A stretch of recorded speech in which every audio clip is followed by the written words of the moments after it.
औज़ुबिल्लाहिमिनश्शैतानिर्रजीम बिस्मिल्लाहिर्रहमानिर्रहीम। Dear students अस्सलाम वालेकुम। तो फिफ्थ क्लास का जो है EVS उसका एक लेसन है रॉक्स एंड मिनरल्स, वो हम पढ़ रहे हैं। तो पहला पार्ट इसका हमने पढ़ा है, पहला पेज जो इसकी वीडियो में है वो हमने कंप्लीट किया है। एक तो मैंने आपको थोड़ा रिवीजन किया है रॉक्स एंड मिनरल्स के बारे में, और हमने एक पहला क्वेश्चन इसका किया फिल इन द ब्लैंक्स। तो अब हम दूसरे क्वेश्चन पे जाएंगे। आपको कुछ क्वेश्चन हैं, उनके आंसर्स आपको लिखने हैं। तो क्वेश्चन जो है सिंपल क्वेश्चन है। अगर आपको लेसन ध्यान से आपने सुना होगा, ध्यान से पढ़ा होगा, तो इनके क्वेश्चन के आंसर आप बड़ी आसानी से दे सकते हैं। तो पहला क्वेश्चन है name two igneous rocks. 2 igneous rocks के नाम आपको बताने हैं। तो इसका आंसर है ग्रेनाइट एंड बेसाल्ट, यानी 2 इग्नियस रॉक्स, एक है ग्रेनाइट, दूसरा है बेसाल्ट।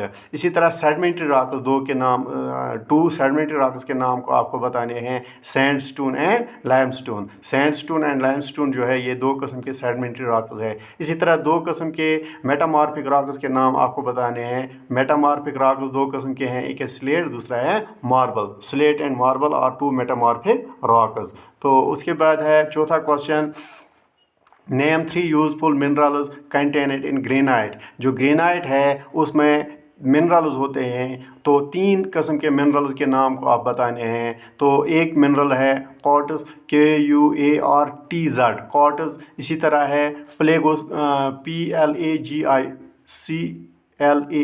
प्लेगोक्लास। इसी तरह तीसरा जो है ओलिवाइन, यानी जो क्या कहते हैं ग्रेनाइट जो है उसमें जो मिनरल्स होते हैं वो है क्वार्ट्ज, इसी तरह प्लेगोक्लास, इसी तरह है ओलिवाइन। ठीक है ना, ये 3 किस्म के मिनरल्स किस में होते हैं, ग्रेनाइट में होते हैं। 5वां क्वेश्चन जो है name some useful substance obtained from petroleum. Petroleum से हम कौन कौन से सब्सटेंस इस्तेमाल करते हैं जो हमें बहुत ज़्यादा काम आते हैं, यानी useful substance obtained from petroleum. Petroleum जो है इससे कौन कौन से सब्सटेंस हम इस्तेमाल करते हैं। पेट्रोलियम से हम एक petrol, diesel, kerosene oil, Vaseline and wax, यानी पेट्रोलियम जो है वो जो कच्चा तेल जो होता है उसको हम पेट्रोलियम बोलते हैं। उसमें से हम पहला प्रोडक्ट हमें पेट्रोल मिलता है, दूसरा डीजल मिलता है, तीसरा केरोसिन ऑयल मिलता है यानी जिसको हम मिट्टी का तेल बोलते हैं, वैसलीन जो हम घरों में इस्तेमाल करते हैं सर्दियों में अपने हाथ पैर नरम रखने के लिए, और तीसरा है वैक्स जिससे हम मोमबत्तियाँ बनाते हैं। यानी ये 4-5 सब्सटेंस हम पेट्रोलियम से हासिल करते हैं।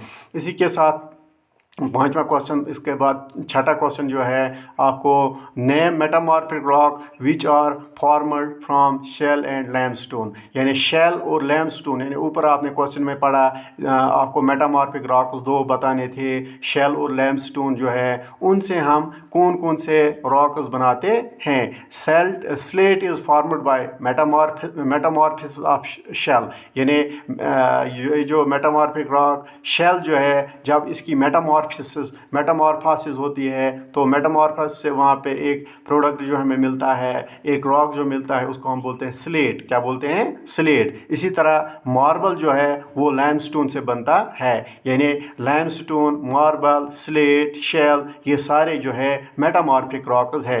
यानी स्लेट जो है, स्लेट हमें मेटामॉर्फिक रॉक से मिलता है, उसको हम बोलते हैं शेल। यानी शेल की जब मेटामॉर्फोसिस होती है तो उससे हमें स्लेट मिलता है। इसी तरह लाइमस्टोन से हमें मार्बल मिलता है। इसके बाद जो है 7वां क्वेश्चन जो है वो है आपको name the hot fiery liquid, name the hot liquid which formed, name the hot fiery substances या name the hot liquid rock found under the earth. यानी ज़मीन के अंदर जो हॉट सब्सटेंस होता है उसका नाम हमें बताना है, उसका नाम है मैग्मा। यानी ऊपर मैंने आपको बताया। तो ये इसके कुछ क्वेश्चन हुए, तो बाकी क्वेश्चन हम अगले वीडियो में बनाएंगे। तो आज के लिए बस इतना ही। आप और हम खुदा के हवाले। मुझे उम्मीद है आपको ये समझ आया होगा और आप ये अपनी कॉपी पे इसी तरह नोट करना। तो अस्सलाम वालेकुम।